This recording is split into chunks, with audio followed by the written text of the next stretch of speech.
I welcome you all to awakening classes. आज का हमारा लेक्चर रहेगा MCQs on environment, ecology and biodiversity. 20+ MCQs मैंने इसमें इंक्लूड करे हैं। हर बार की तरह एमसीक्यूज को तो देखेंगे, साथ में बहुत सारी इंफॉर्मेशन को गैदर करेंगे जो आपके एग्जाम के लिए रेलिवेंट है और इस टॉपिक के लिए फुल्ली प्रिपेयर हो जाएंगे। बिना टाइम वेस्ट करे लेक्चर को स्टार्ट करते हैं। The very first question is which among the following places come under UNESCO world heritage site. तो बेसिकली ये इन्वायरमेंट रिलेटेड कुछ पार्क्स हैं, तो हमने बताना है इनमें से कौन सा पार्क जो है वो यूनेस्को की वर्ल्ड हेरिटेज साइट में आता है। UNESCO stand for United Nation educational scientific and cultural organisation. ठीक है, पेरिस फ्रांस में इसका हेडक्वार्टर है। तो उसकी एक लिस्ट होती है। इंडिया में total UNESCO world heritage site में आपको बता देता हूँ 40 हैं, तो ये कल्चर में मैंने पढ़ाया भी हुआ है, जिसमें रिसेंट 39 कौन सी ऐड करी थी हमने, रमप्पा टेम्पल, और 40th थी धोलावीरा। ठीक है, ये आप लेक्चर्स देख सकते हो। तो आज का हमारा क्वेश्चन है कि इनमें से कौन सी UNESCO world heritage site of India में आता है। क्या वो जिम कॉर्बेट नेशनल पार्क है, जिसे हैले नेशनल पार्क भी कहते हैं। सेकंड, नंदा देवी है and valley of flower national park, Rajaji national park है, और नन ऑफ द अबव। तो इसका आंसर है Nanda Devi and valley of flower. Chamoli district में है उत्तराखंड की, और इसको यूनेस्को वर्ल्ड हेरिटेज साइट में रखा गया है। ठीक है, तो सिंपल क्वेश्चन था ये। लेकिन सेकंड क्वेश्चन पे मूव करते हैं। विच among the following relationships is an example of commensalism. देखो, अब बहुत सारे रिलेशनशिप्स होते हैं ऑर्गेनिजम्स के बीच में, उनमें से कमेंसलिज्म की एग्जांपल हमें बतानी है। ठीक है, कमेंसलिज्म की एग्जांपल बतानी है। तो क्या sucker fish and sharks, fig tree and wasp, great egret and grazing mammals. देखो, ये क्वेश्चन आपको डिफिकल्ट लग रहा होगा, ये मैंने एसएससी का क्वेश्चन लाया आपके लिए। इस क्वेश्चन ये एसएससी से उठाया था मैंने। इसमें से आपने बताना है कि सिर्फ पहला कमेंसलिज्म का रिलेशन है, पहला और तीसरा है, दूसरा भी कमेंसलिज्म का रिलेशन है, दूसरा तीसरा है। तो इनमें से आपको सिलेक्ट करना है। ठीक है, अब आप सिलेक्ट तभी करोगे जब आपको कमेंसलिज्म पता होगा। तो बेसिकली तीन में कंफ्यूजन होती है, एक होता है कमेंसलिज्म, एक होता है अमेंसलिज्म, और एक होता है म्यूचुअलिज्म। तो तीनों हाथ समझते हैं हम। देखो, कमेंसलिज्म में क्या होता है, जैसे एक ऑर्गेनिज्म ए है, एक ऑर्गेनिज्म बी है। ठीक है, अब ए के होने से बी को फायदा हो रहा है, अगर बी को क्या हो रहा है, बेनिफिट हो रहा है। ए के होने से बी को बेनिफिट हो रहा है, बट ए का कोई नुकसान नहीं है, ए का भी कोई नुकसान नहीं है। उस रिलेशन को बोलते हैं कमेंसलिज्म। क्या बोलते हैं? कमेंसलिज्म।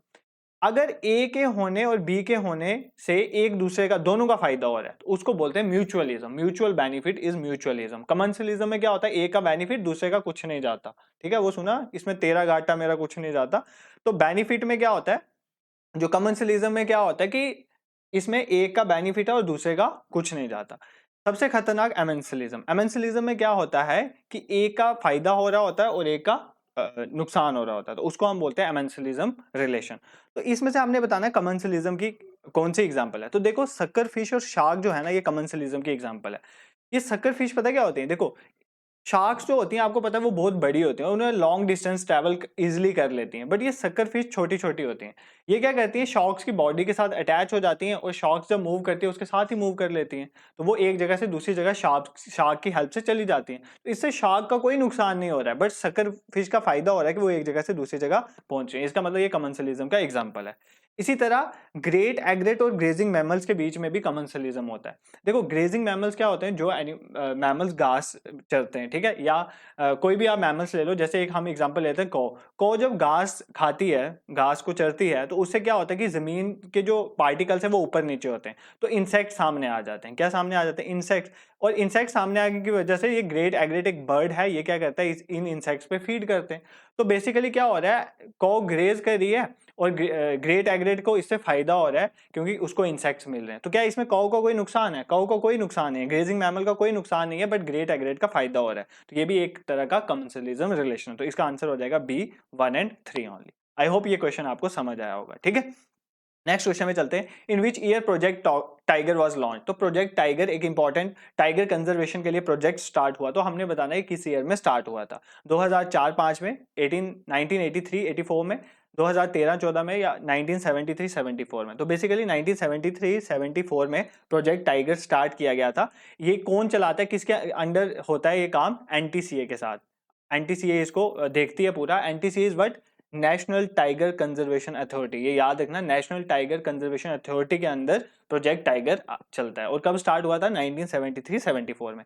इसी तरह जैसे स्नो लेपर्ड की अगर हम बात करें, तो स्नो लेपर्ड के लिए जो स्टार्ट हुआ था कंजर्वेशन प्रोजेक्ट स्नो लेपर्ड जिसे आप कहते हैं, वो स्टार्ट हुआ था 2009 में। आपने याद रखना है। एलिफेंट के लिए 1992 में स्टार्ट हुआ था। अगर आप डॉल्फिन के लिए याद रखना चाहते हो, 1997। बट सबसे इंपॉर्टेंट आपके लिए होगा हैंगुल।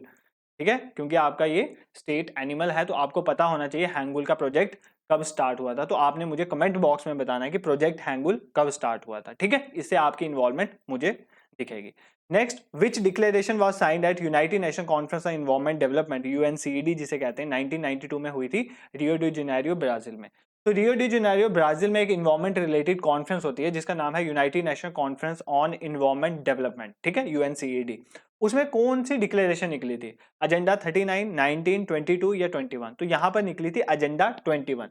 बेसिकली ये एजेंडा 21 में कुछ सस्टेनेबल डेवलपमेंट के लिए बोला गया था कि हमें सस्टेनेबल डेवलपमेंट करनी है, तो इसलिए ये कॉन्फ्रेंस इंपॉर्टेंट थी। ये United Nation conference environment development जो है ना, ये सबसे इंपॉर्टेंट अगर हम मान सकते हैं कि जो एक कॉन्फ्रेंस थी जो हुई थी रियो डी जेनेरियो में। यहां से आपको 2-3 क्वेश्चन याद रखने, कब हुई थी? 1992 में। इसको रियो समिट भी कहते हैं। यहां से हमें बहुत चीजें मिली थी। इस कॉन्फ्रेंस में सीबीटी का कंसेप्ट आया था, कंजर्वेशन ऑफ बायोलॉजिकल डाइवर्सिटी को कंजर्व करना है। फिर यूएनएफसीसी की फॉर्मेशन यहीं से स्टार्ट हुई थी, United nation framework convention on climate change. तो क्लाइमेट चेंज की कंजर्वेशन के लिए एक ही कॉन्फ्रेंस, एक ही जो बॉडी है, United Nation conference on desert desertification, ठीक है। तो जो डिजर्टिफिकेशन, टू कम्बैट डिजर्टिफिकेशन के लिए यूएनसीसीडी है, ये United Nation conference to combat desertification. तो डिजर्टिफिकेशन होती है ना, जो एक फर्टाइल लैंड जो है डेजर्ट में कन्वर्ट हो रही है, उसके रिलेटेड ये कॉन्फ्रेंस, इधर से एक बॉडी निकली थी, United Nation conference to combat desertification. तो ये 3 इंपॉर्टेंट चीजें और एजेंडा 21, ये 4 चीजें कहां से निकली थी? United Nation conference on environment and development जो 1992 में हुई थी, ये आपको याद रखना है। नेक्स्ट क्वेश्चन में चलते हैं, which of the following species are not in the IUCN classification of threatened species. तो आपको पता है आईयूसीएन जो है, international union for conservation of nature and natural species, इसका हेडक्वार्टर कहां पर है? ग्लैंड, स्विट्जरलैंड में। कहां पर है? ग्लैंड, स्विट्जरलैंड में, आपने याद रखना है। ये क्या कहता है? स्पीशीज को कैटेगराइज करता है, डिफरेंट कैटेगराइज में स्पीशीज को प्लेस करता है। आप देखते हो ना, जब भी आप कोई एनिमल या बर्ड देखते हो, आप उसका आईयूसीएन स्टेटस देखते हो इसका, क्योंकि पेपर में पूछता भी है इसका आईयूसीएन स्टेटस क्रिटिकली इंडेंजर्ड है, इसका इंडेंजर्ड है। तो हमने यहाँ पर बताना है इनमें से कौन सा उस कैटेगरी में नहीं आता है। Harmful, extinct, vulnerable, endangered. देखो आपने एक्सटिंक्ट भी सुना होगा, जो खत्म ही हो गए। वल्नरेबल है कि जो अब इंडेंजर्ड की तरफ बढ़ रहे हैं, मतलब अब ये काफी डेंजर में आ रहे हैं। इनडेंजर्ड होता है जो बहुत डेंजर में है, जिनको फ्यूचर में जो लुप्त हो सकते हैं, मतलब एक्सटिंक्ट हो सकते हैं। इसके बाद क्रिटिकल इंडेंजर्ड वाली स्टेज आ जाती है, उसके बाद एक्सटिंक्ट इन वाइल्ड हो जाते हैं, देन एक्सटिंक्ट हो जाते हैं। हार्मफुल आपने कभी नहीं सुना होगा, तो हार्मफुल जो है वो आईयूसीएन की क्लासिफिकेशन में नहीं आता। मैं आपको एक बार सिंपल बता देता हूँ इसमें कितनी कैटेगरीज, इसमें टोटल 7 कैटेगरीज होती हैं। सबसे पहले आता है डाटा डेफिशिएंट, जिनका डाटा आपके पास इतना अवेलेबल नहीं है, तो उनको वो कौन सी कैटेगरी में आते हैं? डाटा डेफिशिएंट की कैटेगरी में। सेकंड, लीस्ट कंसर्न, जिनके लिए इतनी टेंशन लेने की जरूरत नहीं है, अभी उनकी स्पीशीज अच्छी खासी बची है, दैट इज लीस्ट कंसर्न। फिर नियर थ्रेटेंड, मतलब अब धीरे धीरे थ्रेटनेस का लेवल बढ़ेगा, तो नियर थ्रेटेंड आगे सबसे पहले। देन वल्नरेबल, वल्नरेबल है, अब उनकी थ्रेटनिंग वाली कंडीशन है। देन इंडेंजर्ड, अब तो वो खतरे में बहुत ज्यादा है। देन क्रिटिकली इंडेंजर्ड होते हैं, जो बहुत ज्यादा डेंजर में है अभी। उसके बाद एक्सटिंक्ट इन वाइल्ड, जो जंगल में खत्म हो गए, ये है कि कैप्टिविटी में हो सकते हैं, किसी ने घर में रखा हो या जू में रखा हो, वो हो सकता है एक्सटिंक्ट इन वाइल्ड। और लास्ट होता है एक्सटिंक्ट, जो खत्म ही हो गए। तो सबसे पहले data deficient, least concern, near threatened, vulnerable, endangered, critically endangered, extinct in wild and extinct. ये आपको थोड़ा आइडिया रखना है, कई बार पेपर में इस तरह से क्वेश्चंस आते हैं। और जो मैं आपके लिए एमसीक्यूज लाता हूं ना, उनमें से मैक्सिमम क्वेश्चन कुछ प्रीवियस ईयर क्वेश्चन ही होते हैं, चाहे वो जेकेएसएसबी के हों, चाहे डिफरेंट सेंटर के एग्जाम के हों, ठीक है। नेक्स्ट क्वेश्चन पे मूव करते हैं। Which of the following is establish for documenting rare and endangered species of animals and bird. Animals और बर्ड की इंडेंजर्ड स्पीशीज या रेयर स्पीशीज हैं, उनके लिए एक बुक पब्लिश की जाती है। उस बुक का नाम बताना, क्या वो ब्लू डेटा बुक होती है, green data book, red data book, या नन ऑफ द अबव? तो उनके लिए होती है रेड डेटा बुक। और ये रेड डेटा बुक को पब्लिश कौन करता है? आईयूसीएन ने करता है, international union for conservation of nature, और फर्स्ट टाइम इसने 1966 में करा था, ये आपको याद रखना है। नेक्स्ट क्वेश्चन में चलते हैं। Which of the following states of India become the first carbon free state. तो इंडिया की पहली कार्बन फ्री स्टेट कौन सी बनी है, जिसमें कार्बन जो है वो फ्री है, कार्बन प्रोडक्शन वहां पर नहीं है? वो कार्बन फ्री स्टेट कौन सी बनी है इंडिया की? अरुणाचल प्रदेश, छत्तीसगढ़, हिमाचल प्रदेश या गुजरात है? ठीक है, तो इंडिया की पहली कार्बन फ्री स्टेट बनी है हिमाचल प्रदेश, ये आपने याद रखना, और ये वर्ल्ड की सेकंड है, तो आपने याद रखना है, ठीक है। नेक्स्ट क्वेश्चन में चलते हैं। WWF की फुल फॉर्म क्या है? ये सबको पता होगा, world federation, world wild life federation, world wild life fund, world web federation. तो वर्ल्ड वाइल्ड लाइफ फंड जो है वो WWF की फुल फॉर्म होती है। ये एक इंटरनेशनल एनजीओ है, आप याद रखना, ये नॉन गवर्नमेंट ऑर्गेनाइजेशन है, इंटरनेशनल एनजीओ है जो कंजर्वेशन के साथ डील करती है। ये एक रिपोर्ट भी निकालती है जिसके रिलेटेड क्वेश्चन पूछा जाता है। एक होता है ना लिविंग प्लैनेट रिपोर्ट, ये बहुत इंपॉर्टेंट रिपोर्ट है, पेपर में क्वेश्चन सीधा आ जाता है लिविंग प्लैनेट रिपोर्ट कौन निकालता है, तो याद रखना ये WWF द्वारा निकाली जाती है। ये वर्ल्ड की लार्जेस्ट कंजर्वेशन ऑर्गेनाइजेशन है, कंजर्वेशन के रिलेटेड वर्ल्ड की सबसे बड़ी ऑर्गेनाइजेशन इसको माना जाता है। तो इसका हेडक्वार्टर भी आपको याद रखना है, इसका हेडक्वार्टर भी स्विट्जरलैंड में ही है, स्विट्जरलैंड के ग्लैंड में। IUCN का भी वहीं पर है और WWF का भी वहीं पर है, ठीक है। तो आपने क्या क्या सीखा, WWF की full form world wild life fund, ये एक NGO है जिसका काम है कंजर्वेशन को प्रमोट करना, वर्ल्ड की लार्जेस्ट कंजर्वेशन ऑर्गेनाइजेशन है, हेडक्वार्टर ग्लैंड स्विट्जरलैंड में है और एक रिपोर्ट पब्लिश करती है जिसका नाम है लिविंग प्लैनेट रिपोर्ट, ठीक है। नेक्स्ट क्वेश्चन पे मूव करते हैं। Which of the following statement is true about ecotone. अब इकोटोन क्या होता है ये हमें समझना है, ठीक है। इकोटोन क्या होता है, पहला ऑप्शन है it is meeting place of two different ecosystems, second it is meeting place of two same ecosystem, density of species is very low here, all of the above. तो देखो इकोटोन बेसिकली पता क्या होता है, देखो ये एक तरह का इकोसिस्टम आ गया, ये एक तरह का इकोसिस्टम आ गया। जैसे मान लेते हैं ये टेरिस्ट्रियल इकोसिस्टम है, लैंड वाला, ठीक है, टेरिस्ट्रियल या लैंड वाला इकोसिस्टम, ये वाटर वाला या मैरीन इकोसिस्टम जैसे कहते हैं ये, इन दोनों के बीच में जो एरिया आएगा ना that is known as ecotone. जब भी किन्हीं दो डिफरेंट इकोसिस्टम, टेरिस्ट्रियल लैंड बिल्कुल अलग इकोसिस्टम होता है, वाटर मैरीन अलग इकोसिस्टम है, उनके बीच वाला जो रीजन आता है ना उसको बोलते हैं इकोटोन। इकोटोन रीजन की बहुत खासियत होती है क्योंकि इसमें ना बहुत ज्यादा स्पीशीज पाई जाती हैं, तो ये स्पीशीज से बहुत भरा होता है, इसलिए बहुत इंपॉर्टेंट। जैसे for example terrestrial land marine के बीच में मैं बता देता हूँ आपको, जैसे आपको पता है सुंदरबान डेल्टा है, सुंदरबान डेल्टा जो रीजन है वेस्ट बंगाल वाला, वहां पर क्या है स्वाम्पी और मार्शी एरिया है ना, वो तो वो एक दलदल वाला एरिया है, तो वो क्या है बेसिकली टेरिस्ट्रियल और मैरीन इकोसिस्टम के बीच में, और वहां पर बहुत ज्यादा स्पीशीज पाई जाती हैं, आपको पता है। तो इकोटोन बेसिकली क्या होता है, it is meeting place of two different ecosystems, ठीक है। आप देखो, आप प्लेलिस्ट में जाओ, मैंने इन्वायरमेंट के रिलेटेड प्रीवियस ईयर क्वेश्चन भी डाले हुए हैं JKSSB के, जो CBT एग्जाम में पूछेंगे, और भी बहुत सारे MCQ सीरीज ऑलरेडी पड़ी हुई है वहां पर, तो उन क्वेश्चंस को भी एक बार जरूर देख लेना एग्जाम में जाने से पहले, आपको बहुत हेल्प मिलेगी। मैंने एक्सप्लेनेशन भी बहुत दी है और आपका टॉपिक्स जो है फुल्ली रिवाइज हो जाएंगे।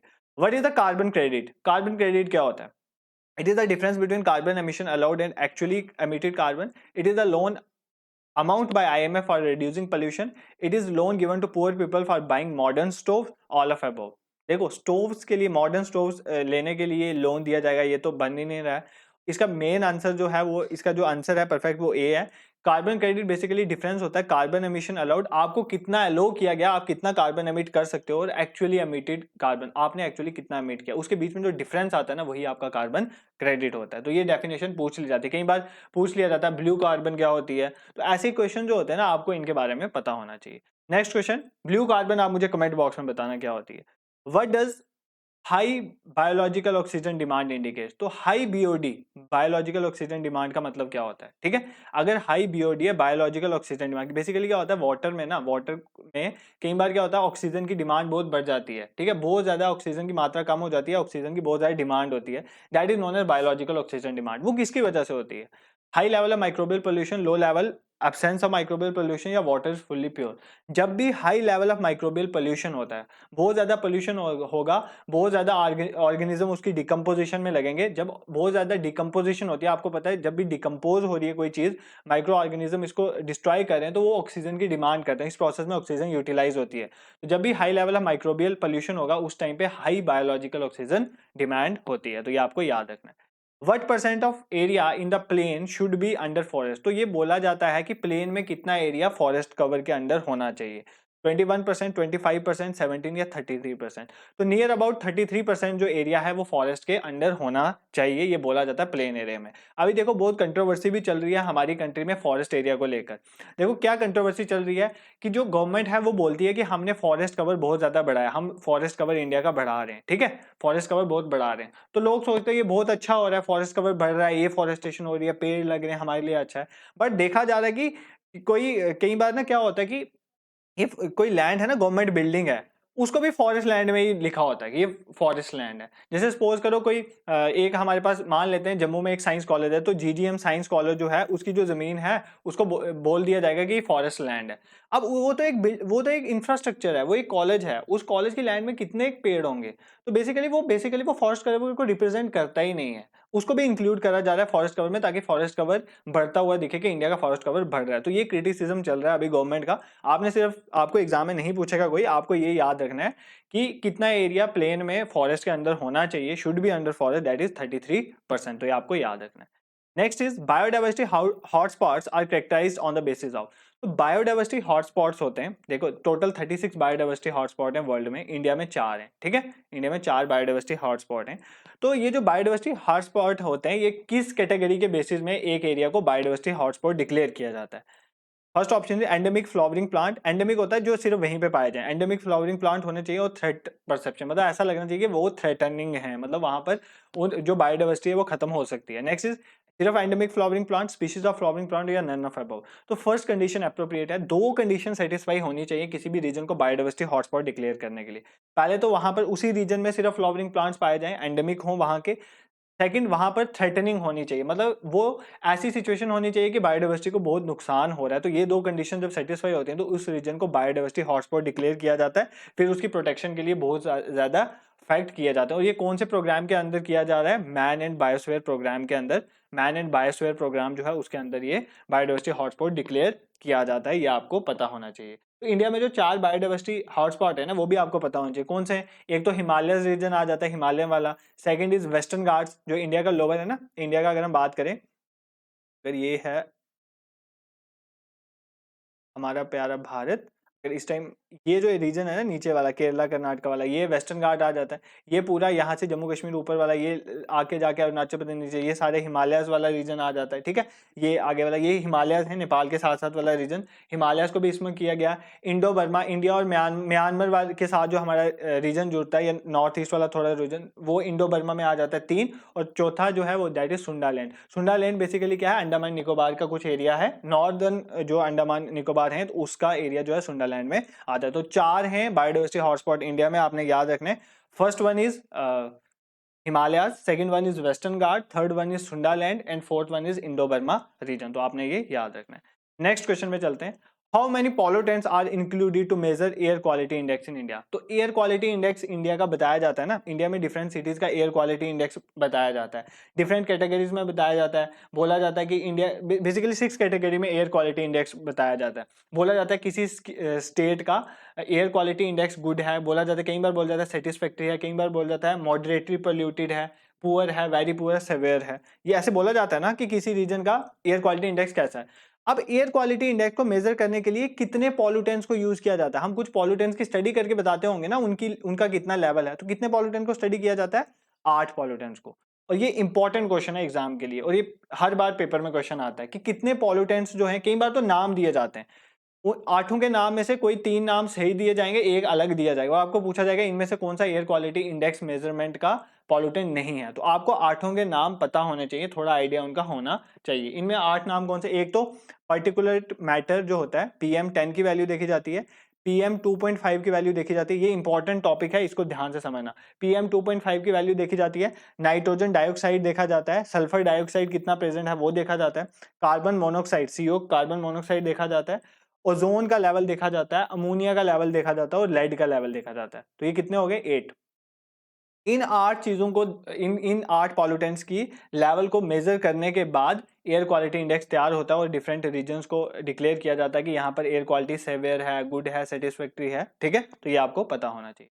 नेक्स्ट क्वेश्चन में चलते हैं। In which year forest conservation act, forest protection के लिए फॉरेस्ट कंजर्वेशन एक्ट इंडिया में लाया गया था, वो कब पास हुआ था?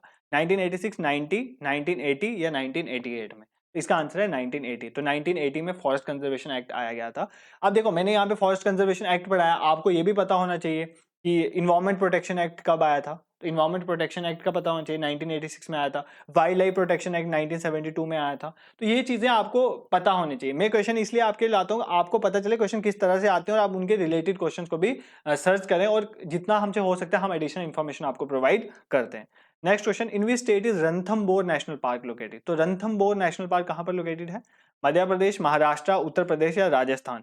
तो रणथंबोर नेशनल पार्क की बात करें तो ये राजस्थान में लोकेटेड है, ठीक है। यहाँ पर टाइगर्स, क्रोकोडाइल्स हो गए, लेपर्ड्स बहुत ज्यादा पाए जाते हैं। तो रणथंबोर राजस्थान से आप याद रख सकते हो, ठीक है, रणथंबोर नेशनल पार्क।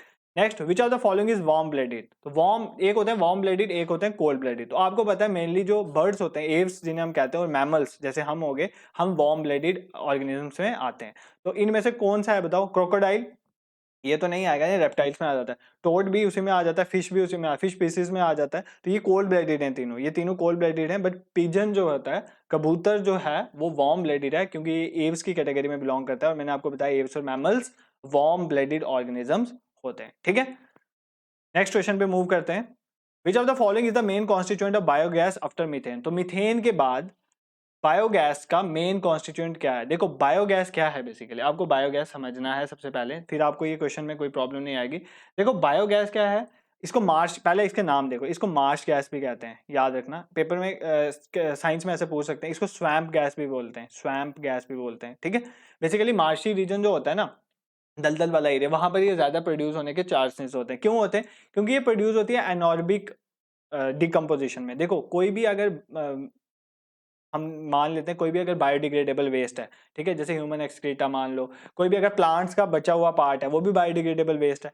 जब उसकी एनॉर्बिक डिकम्पोजिशन होती है, मतलब ऑक्सीजन की अब्सेंस में डिकम्पोजिशन अगर उसकी होती है, तो उससे प्रोड्यूस होती है बायोगैस। बायोगैस मेनली दो चीजों से बनी होती है, एक मीथेन होता है उसमें, और दूसरा होता है कार्बन डाइऑक्साइड। ठीक है, एक होता है मीथेन और दूसरा क्या होता है, कार्बन डाइऑक्साइड। इन दोनों से बनी होती है। तो इसका मेन कॉन्स्टिट्यूएंट मीथेन के बाद कौन सा आ जाता है? Carbon dioxide. तो इसको मार्श गैस, स्वैम्प गैस कहते हैं। ये चीजें भी आपको पता होनी चाहिए। ठीक है, नेक्स्ट क्वेश्चन में चलते हैं। Next question is which among the following is known as secondary pollutant in the atmosphere? तो हमारे एटमॉस्फेयर में दो तरह के पॉल्यूटेंट्स होते हैं, एक होता है प्राइमरी, एक होता है सेकेंडरी। प्राइमरी वो होता है जो डायरेक्ट एमिट हो फ्रॉम अ सोर्स। ठीक है, जैसे एक फैक्ट्री से कोई कार्बन डाइऑक्साइड एमिट हो रही है, ठीक है, या कार्बन मोनोऑक्साइड एमिट हो रही है, तो वो प्राइमरी सोर्स है। सेकेंडरी पॉल्यूटेंट वो होते हैं कि अलग पॉल्यूटेंट प्रोड्यूस हुए, सपोज करो फैक्ट्री से दो पॉल्यूटेंट प्रोड्यूस हुए और उन दोनों के मिलने से एक नया पॉल्यूटेंट बन जाता है, that is known as secondary pollutant. तो इनमें से हमें बताना है कौन सा सेकेंडरी पॉल्यूटेंट है। कार्बन मोनोऑक्साइड भी नहीं है, नाइट्रोजन ऑक्साइड भी नहीं है, सल्फर ऑक्साइड भी नहीं है। ओजोन हमारे पास एक सेकेंडरी पॉल्यूटेंट होता है, और ये इंपॉर्टेंट क्वेश्चन है। ठीक है, ओजोन आपको पता है, ओजोन में भी गुड ओजोन, बैड ओजोन मैंने आपको पढ़ाया था। गुड ओजोन क्या होती है? जब स्ट्रेटोस्फेयर में होगी तो वो हमारे लिए अच्छी है, बट अगर वो ट्रोपोस्फेयर में आ जाती है तो ओजोन हमारे लिए हार्मफुल बन जाती है। तो ओजोन के रिलेटेड मॉन्ट्रियल प्रोटोकॉल है, ये सब चीजें इन्वायरमेंट में है। मैंने अपने प्रीवियस एमसीक्यूज में कवर करा हुआ है। मैं नई नई चीजें लाना चाहता हूं आपके लिए। इंफॉर्मेशन को कभी भी कन्फाइंड नहीं रखना होता। ठीक है, आप एक एग्जाम देने जा रहे हो जो सीबीटी एग्जाम है, क्वेश्चन किसी भी तरह से आ सकता है, तो आपकी इंफॉर्मेशन ब्रॉड होनी चाहिए। इसलिए मैं चीजें बार बार रिपीट नहीं करता हूं। आप प्रीवियस सेशंस देखा करो, वहां पर आप ये नहीं सोचो कि एमसीक्यूज के 3-4 सेशन आ रहे हैं तो चीजें रिपीट होंगी। आप हर बार देखना एक नई इंफॉर्मेशन आपके साथ मिलेगी आपको, इसलिए वो सेशन देखना आपके लिए जरूरी है। तो ओजोन की अगर हम बात करें, तो ओजोन सेकेंडरी पॉल्यूटेंट क्यों है? क्योंकि देखो ये दो चीजों से बनता है, नाइट्रोजन ऑक्साइड। ये जो नाइट्रोजन ऑक्साइड है ना, अगर हम नाइट्रोजन ऑक्साइड को लें और उनके बीच में हम हाइड्रोकार्बन मिला दें, तो जब नाइट्रोजन ऑक्साइड और हाइड्रोकार्बन आपस में मिलते हैं ना, ये दोनों प्राइमरी पॉल्यूटेंट है, और ये आपस में मिलते हैं तो क्या बना देते हैं? Ozone, which is a secondary pollutant. Next, the largest ecosystem of the earth. तो अर्थ का सबसे बड़ा इकोसिस्टम, इकोसिस्टम क्या होता है? इकोसिस्टम में क्या होता है? बेसिकली बायोटिक और एबायोटिक कंपोनेंट आपस में इंटरेक्ट करते हैं तो वो इकोसिस्टम बनाता है। जैसे पॉन्ड इकोसिस्टम आपने पढ़ा होगा, बड़े से टेरेस्ट्रियल इकोसिस्टम, ठीक है, ये सारे इकोसिस्टम है। उनमें से सबसे बड़ा इकोसिस्टम किसको माना जाता है? Basically biosphere. बायोस्फीयर को सबसे बड़ा इकोसिस्टम माना जाता है। बायोस्फीयर आपको पता है, उसमें पोर्शन अर्थ का भी आ जाता है, लैंड का भी आ सकता है, लिथोस्फीयर का भी आ सकता है, हाइड्रोस्फीयर का भी आ सकता है, और एटमॉस्फेयर का भी। वो सारा रीजन जहां पर लाइफ एग्जिस्ट करती है वो क्या बनाता है? Biosphere. Last question for today's lecture is how many Ramsar sites have been declare so far? तो अभी तक इंडिया में कितनी रामसर साइट्स को डिक्लेयर कर दिया गया है? तो रामसर साइट क्या होती है? 1971 में 2 फेब में रामसर एक प्लेस है ईरान में, वहां पर ये चीज डिक्लेयर करी गई कि हम वेटलैंड को प्रोटेक्ट करेंगे। ठीक है, वेटलैंड को प्रोटेक्ट करने के लिए क्या एक रामसर कन्वेंशन लाया गया, उसका नाम है रामसर कन्वेंशन। और उस रामसर कन्वेंशन में बोला गया कि कंट्रीज रामसर साइट को डिक्लेयर करेंगी, और रामसर साइट को डिक्लेयर करने का उनको प्रिवेंट किया जाएगा। तो इंडिया में अभी कितनी रामसर साइट्स हैं? 75, और रिसेंट 11 ऐड हुई थी, और इसमें से क्वेश्चन आएगा, और ये मैं अपने लेक्चर में करवा चुका हूं इंपॉर्टेंट रामसर साइट्स में। आप प्लेलिस्ट में जाओ, इन्वायरमेंट वाली सबसेक्शन में जाकर वहां पर इसको देख सकते हो। ठीक है, और इसमें से क्वेश्चन जरूर आएगा, और जेएंडके की रामसर साइट्स में भी आपको देखना बहुत जरूरी है फॉर योर एग्जाम। तो आज के लेक्चर के इतना ही था। अगर आपको कंटेंट पसंद आया होगा तो चैनल को जरूर सब्सक्राइब करो। जो मैंने आपको क्वेश्चंस दिए थे उन क्वेश्चंस का आपने कमेंट बॉक्स में जरूर लिखना है। Next important thing is that, देखो प्रीवियस ईयर क्वेश्चंस लाए हुए हैं हमने। एग्जाम में जाने से पहले आपने प्रीवियस ईयर क्वेश्चंस देखने, किस तरह से सीबीटी एग्जाम में क्वेश्चन पूछे जाते हैं। डिफरेंट, अगर आपने इनिशियली स्टार्ट करा तो लेक्चर्स पढ़े हुए हैं, चाहे वो हिस्ट्री पॉलिटी हो, आपके एग्जाम्स के रिलेटेड जितने भी लेक्चर्स वो प्लेलिस्ट में जाके आप देख सकते हैं। टेलीग्राम ग्रुप को ज्वाइन करें, वहां पर हम क्या करते हैं, डेली क्विज भी कराते हैं, प्लस अगर आपको कोई लेक्चर नया अपलोड होता है वहां पर शेयर कर देते हैं, और इंपॉर्टेंट टॉपिक की पीडीएफ भी वहीं शेयर कर सकते हो। तो आप टेलीग्राम ग्रुप को भी जरूर ज्वाइन करें। Thank you so much for watching.